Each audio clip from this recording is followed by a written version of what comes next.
We're Hasani and Danielle Pettiford, and we're a real couple with real problems who almost called it quits. I was very frustrated. I became very disconnected, very jaded and cold. We have 4 children, going on 20 years of marriage, and we practice what we preach. Our mission, to change the way couples relate to one another and teach them the skills needed to improve the quality of their relationships. This is the Couples Academy Show. Well, welcome everyone to the Couples Academy Show. My name is Hasani. And my name is Roland. And we're here to talk to you about the issues that you are concerned about. We started yesterday talking about what? Talking about trust. I don't trust you.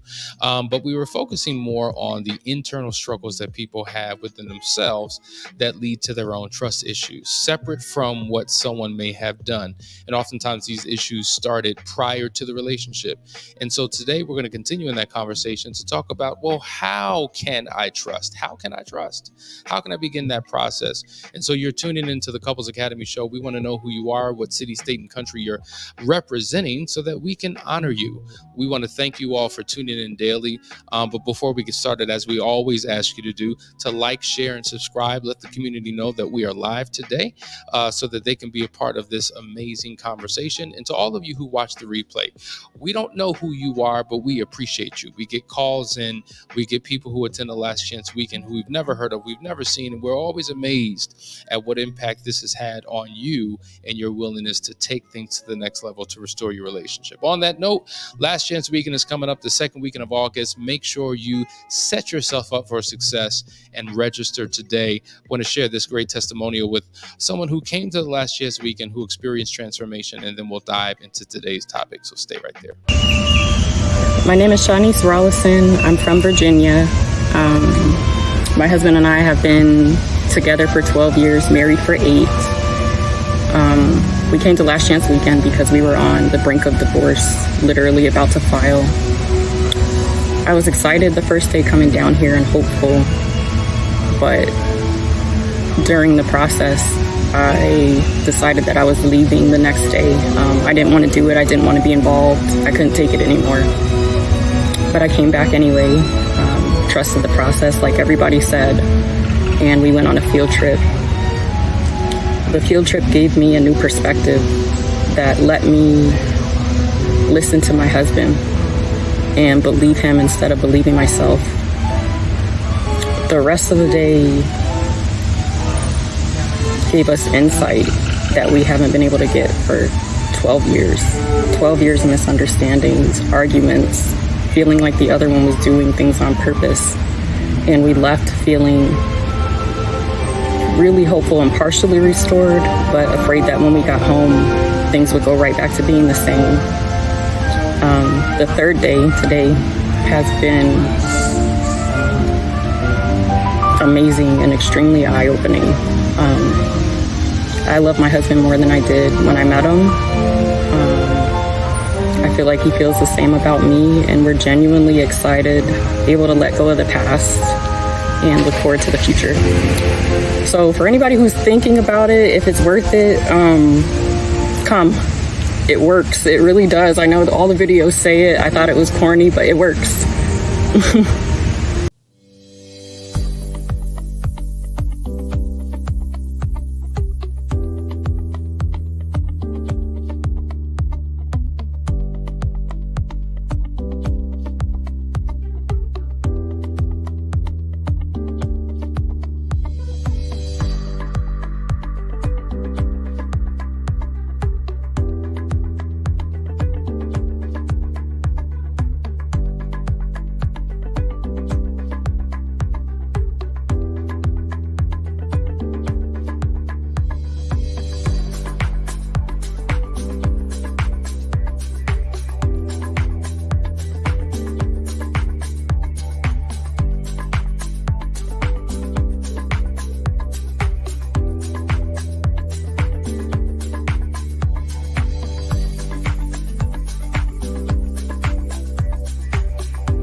That's right. That's the last chance weekend, August 12th through the 14th. It's always powerful to see the transformation that couples go through. We want the same thing for you. So make sure you register, because one of the things that you struggle with is your ability to trust your spouse. And that's why we're diving into today's conversation: how to trust again.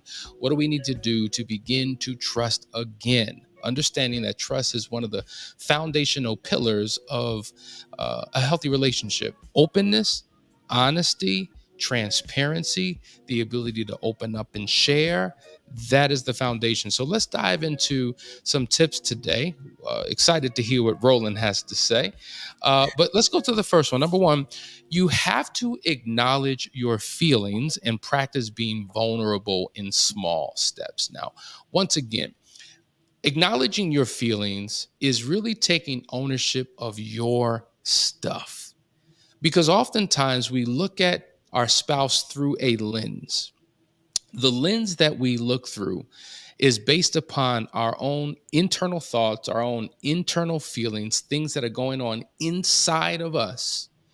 Understanding that, yes, we live in a world, but there's a world that lives within us. And if there are insecurities and doubts and all types of things that we struggle with, we talked about yesterday the fear of loss, the fear of abandonment, the fear of rejection, past hurts, past traumas that have caused us to have a leaning of mistrust, distrust for multiple people, including our spouse. So owning those feelings, acknowledging those feelings, and then allowing yourself to have vulnerable conversations with your partner is the beginning of the journey of rebuilding trust. What say you? Well, I think we have to go back to the basics of taking responsibility for our feelings and our openness and our willingness to be open. What is responsibility? A man's ability to respond, a woman's ability to respond to those vulnerabilities, those soft spots within ourselves that would allow us to open up, to be transparent, to be honest, and to have the openness of conversations that we otherwise wouldn't want to have.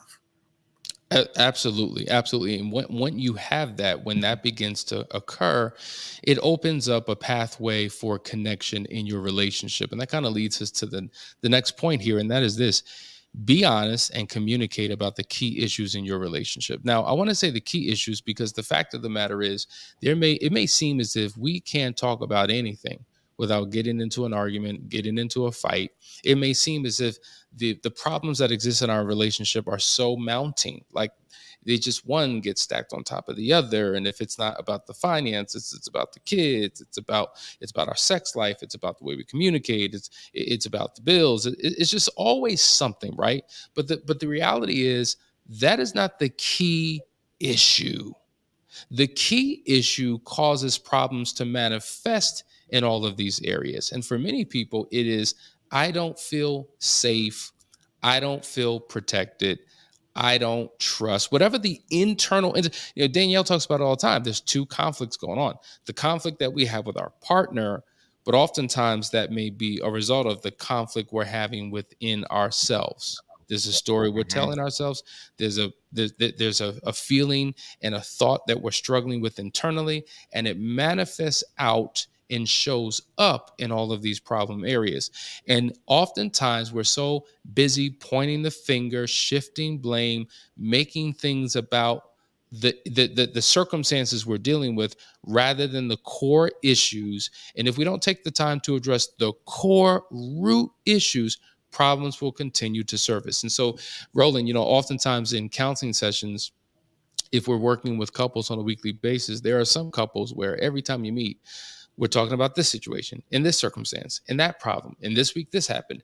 And I say, guys, listen, this is not going to help you. We can continue to talk about every single problem and situation that you have, or we can dive deep into the root issue that will, because once we correct that, it may solve all of these issues that keep manifesting on a weekly basis. And some, when they're willing to go deep and be vulnerable and explore the real issue, they're able to solve a lot of their problems. we call it scatterbrain. We're all over the place. Like we have all of these issues, all of these circumstances, all of these situations, which they will be there. But to your point, until we get down to the bottom root issue, the root cause of our communication, in order to be able to identify and solidify some things, we're going to be trying to move from one thing to the next, to the next, to the next, without tapping into that underlining foundation. Because a lot of times what happens, we have the circumstances, we just don't know how to respect one another's opinions Mm. about the circumstances. And so when we can't respect one another's opinions, then that's when we have a breakdown in communication. Because now I want to be heard. No, I want the last word. And we never get to the circumstance. And that's why the next week we're dealing with all of these circumstances again, because I didn't get the last word last week. I'm going to make sure I get the last word this week. Or I'm going to make sure that, I have the total dominant say on the matter, and we never get to the matter. We keep majoring in minors. So this forces counselors to become referees, right? Yes. They're Yes. they're they're breaking up fights. They're Yeah. trying to establish rules, right? We're constantly taking breaks and pauses, get some water, cool off before you get back in the ring. Like that's not our job, right? And so to your point, that's why it's so important to have rules of engagement for Wow. You effective said it. communication, creating a safe environment so that you can have solution oriented conversations. Because most of us have our master's and PhD in everything that's wrong, all the problems, Right. but we don't even have a GED in the solution. Like Right. we need to shift focus and stop trying to look at our spouse as our adversary, our enemy, and our opponent, realizing that ultimately we're on the same team. Yeah, I mean, we have to press pause and just realize that, listen, in order for us to resolve the issue, we have to first face the issue. And a lot of times, the issues are not the issues; the issues are within ourselves, Mm. and we don't want to face that issue. So what we do, we deflect. We deflect on the circumstance. We deflect on the other problems, and never really get down to the real solution of the matter. So if we could turn back on ourselves, face that man in the mirror. Let's start with the man in the mirror, then we can get somewhere. I think you hit on a very key point. The issue is within us. We like to believe here at Couples Academy is that your marriage doesn't own the issue. Your marriage owns the conflict. And the Hmm. conflicts are created by the individual issues that you bring into the relationship. Once those issues go away, the conflict goes away. Does Hmm. that make sense? So Hmm. you have to work on the issues that are inside of yourself. And so in terms of how to trust again, oftentimes we think trusting our spouse again means simply that our spouse needs to fix certain things, correct certain things, curb their behavior. But really, wait a minute, if my trust issue starts from within, what I really need to do is this: I need to challenge my mistrustful thoughts. Hmm. Like all the suspicion that you have, the doubt, the fear, the insecurity, that's something that you own. And so rather than being quickly led, right, and reacting to that thing, you have to ask yourself, is it true that these feelings are valid? Is it true? Because all of the suspicion that I have, every time I search out to figure out whether he's really doing or if she's really doing it, oftentimes my suspicion is corrected, not confirmed. And so Hmm. sometimes you just have to be able to sit in that thought, sit in that suspicion, and begin to do what's necessary to challenge oneself, giving your spouse the benefit of the doubt in order for things to turn around. What are your thoughts about that, Roland? It is, you're so true. And when we start talking about the Enneagram, which I absolutely love, we can identify certain traits of a person's personality, right? And then we find that this person is a unhealthy number, or this person is a healthy number. And most times when we're operating unhealthy, then we have these suspicions, we have these thoughts in our heads that really don't play out as we think they should, simply because they're fiction. They are not the reality of what's really going on. And we tell ourselves these stories. We have this narrative and this storyline. We jump on this train that's going absolutely nowhere, and we're saying that we're enjoying the ride, and we are absolutely wrong in every situation. We have to fall back on ourselves, give ourselves the opportunity to literally look at the situation and look within ourselves to make sure that we're not, taking this train somewhere that it doesn't even have a destination to go. You're absolutely right. Listen, guys, you're watching the Couples Academy show. We're talking about how to trust again. We're going to go to a quick commercial break. Stay tuned, and we will be right back for more conversation.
Hey guys, we're back. You're watching the Couples Academy show. My name is Hasani, and we got Roland with us here today. He is one of the Couples Academy certified practitioners who's been helping to save and restore relationships with people all around the world. So make sure when you reach out for that discovery call, request him, because man, if you're enjoying him on the show, wait till you get him into a session. He begins to unpack certain things and guide you through a process and give you strategy and implementation that will be helpful for your life and for your relationship. We got a couple comments here. We want to jump into it.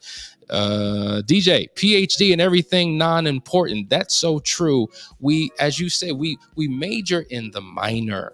And when we get caught up in minor things, it keeps us from really focusing on what's important, and we never get to any type of resolution. Nelly says, deflecting is a huge issue.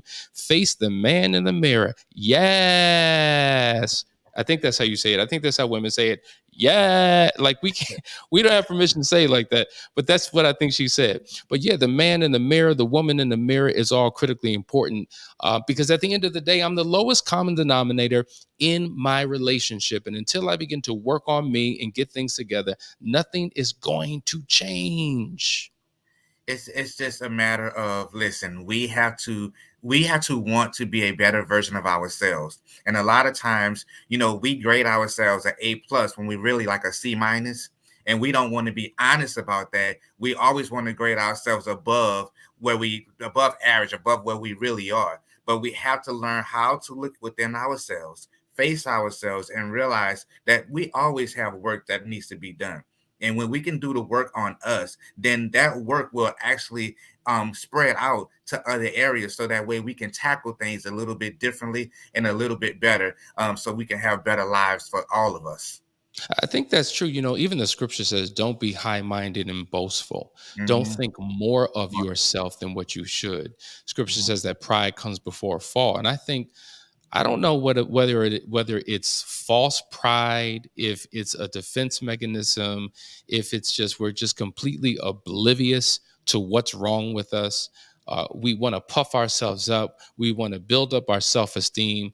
And so we don't see the deficits. We don't see the cracks, or at least we don't acknowledge them. Maybe we do see it and we do know it, but we're speaking the opposite, trying to convince other people that we're bigger and better than what we are. Maybe we're trying to convince ourselves, but the reality is you need a proper assessment of who you are, because if you think of yourself as being better than you actually are, then what room is there for you to grow? How are you being teachable? How are you being coachable? And then what happens is now you point your finger and only look at your spouse for the changes that he or she needs to make, because you're better than that. You don't have to make any changes. And it's crazy because I hear people say oftentimes, every now and then, my spouse, they're 100% responsible for what's wrong in this relationship. And I haven't done anything right. I've been a perfect mother. I've been a perfect wife. I've done everything right. I've been the perfect gentleman, the perfect man, whatever. And it's just like, really? Really? Because I always thought it was a two-way street. I always thought, even though we're dealing with this major issue at hand, the big elephant in the room, there were issues prior to. And there have been issues along the way that you have contributed to. But if you don't take any ownership, it leaves a person feeling like, good God, what hope is there? Because they always think they're right. They think they're perfect. They won't get off their high horse. So how can change actually take place in a person? It's all my fault. No matter what happens, I'm the culprit, I'm the victim, I'm the villain. And so what do we do with this? And to your point, Roland, I think we need to just have an honest conversation with ourselves, looking at the individual in the mirror, realizing that we have some stuff that we need to work through as well. The book of Galatians says, a man, he who thinks himself to be something when he is nothing, deceiveth himself. Right. And a lot of times what we don't even realize is that we are following generational traits from our families, how we were raised, how we were brought up. And to us, it's normal because this is who I am. This is how I've always been. This is how I've always done things. And I've gone into so many companies and, I get there and they say, well, this is how we've been doing it. This is how we've always done it. This is how we used to do it. And I say, yes, you're doing a great job and you're doing a great job wrong. That is not how it's supposed to go. That's not the correct process. Let me show you an easier way. Let me show you the correct way. Let me show you a better way. But a lot of times we get comfortable, right, in dysfunction. Dysfunction becomes the norm. Dysfunction is not just a surrounding. Dysfunction can be within ourselves, can be within our minds, can be just how we operate and how we do things. And then we find ourselves trying to figure out why things can't get done, why we can't get things moving, why the ball can't get rolling, because you keep doing it the wrong way and nobody can tell you anything because this is how I've always done it. We're addicted to the familiar. And interestingly enough, it hasn't been working.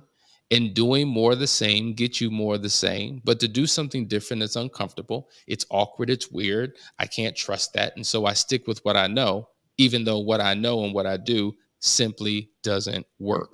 And so you're absolutely right. And this is why we say you got to get comfortable with being uncomfortable. You got to be able to try new things and take things to a new level. All right, let's go to the next point here because I think this is important. Assume your partner has good intentions, not bad intentions. And I think when going back to the point, like a lot of my trust issues are reinforced and cemented in my consciousness because I always assume that my spouse is doing something to me, right? Listen, if my spouse does have an issue, if my spouse has an idiosyncrasy that I don't like, right? I can't make the assumption that they're doing it to me, that they're intentionally doing it to harm me. Because if I look at my spouse as somebody who's intentionally, consciously, willfully doing something to bring me harm, how can I open up? How can I be vulnerable? How can I trust? Because truly, the foundation of trust is safety. And if I don't feel safe with you, I can't trust you. And oftentimes, we're looking at behaviors, we're attaching our own meaning to it, our own interpretation to it. We've made it something that it's not. We've built up this stronghold in our mind that would suggest that they can't be trusted. And really, that's not the case at all. So we have to challenge our own mistrustful thoughts, and we have to give our spouse grace, the benefit of the doubt, and assume the best of them, not the worst of them. For a long time, I struggled with my wife's compassion and passion as agitation. And I didn't look at it from the perspective of she is so passionate about whatever the issue was at hand, or compassionate about me, that I took it as agitation. Why? Because it was pushing me to be better. It was pushing me to be greater. And a lot of times when our spouses are pushing us to come outside of our comfort zone, right? And it's going against the grain. You say it all the time. You have to, there's going to be some resistance, right? Anytime you're going in an upward direction, anytime you're going into a better place, there's going to be some resistance. And we have to understand that our spouses are not our enemies. We've said that 1,000 times. They're not our enemies. So your spouse's passion for something and compassion, you cannot take that as agitation or aggravation. No, we're just trying to push you to be better than you are, to be greater than you are. We're trying to pull the best out of you, and we should be able to do that for both parties, for one another. And that's one of those key issues. Again, going back to yourself. Where do you want to be? How strong do you want to be? How Yeah. much weight do you want to carry? How much weight do you want to lift?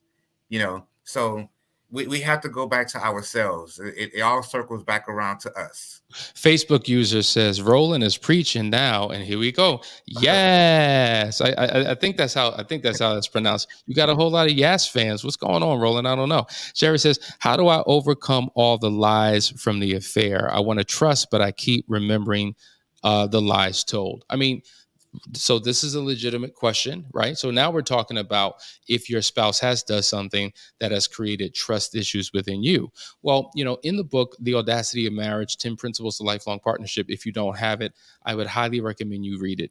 There's a chapter in there that is entitled How to Heal a Hurting Marriage. And there's a section where we talk about how to get past your past. And in there, it says, oftentimes, in a short synopsis, we relive that past experience again and again and again and again and again in our minds. We're replaying it in essence. And so whatever the lie was, whatever the betrayal was, if it happened some time ago, the fact that we keep thinking about it and meditating on it and marinating in it, we begin to experience the same emotion in the present moment that we previously had, because we're walking through it in our minds. Our minds, our subconscious minds, our imaginations are very, very, very powerful. And so you can experience something in the moment that previously happened, which keeps you trapped in that pain. And it reinforces why you should not trust, why you should not open up, why you should have a wall up. And so my question is, are we just dealing with past lies, or are we dealing with current lies? Because there's a difference. Another part of the process is, of course, your spouse has to take ownership for what was said and done incorrectly. They have to repent. See, there's a difference between apologizing, saying I'm sorry, and repenting. Repenting means I'm going to turn directions and go in another way. I'm no longer going back to the place that I was. So in essence, I'm making changes within me.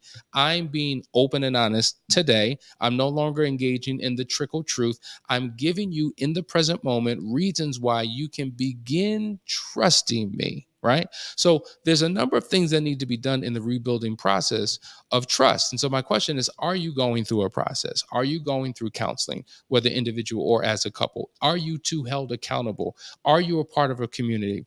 Are you reading some guide or curriculum or course that's guiding you through specific steps in a specific way that can help restore your healing? Because if you're not, and you're attempting to do this on your own, it will be a very difficult journey for you. So we encourage you to get the help that you need. Anything you want to respond to in regards to that statement, Roland? Yeah. Kathy McCord, she made a good point. She said you must break the habit of being yourself. And a lot of times when we are trying to turn and we have repented, we have to, one, own our stuff. That's the first thing.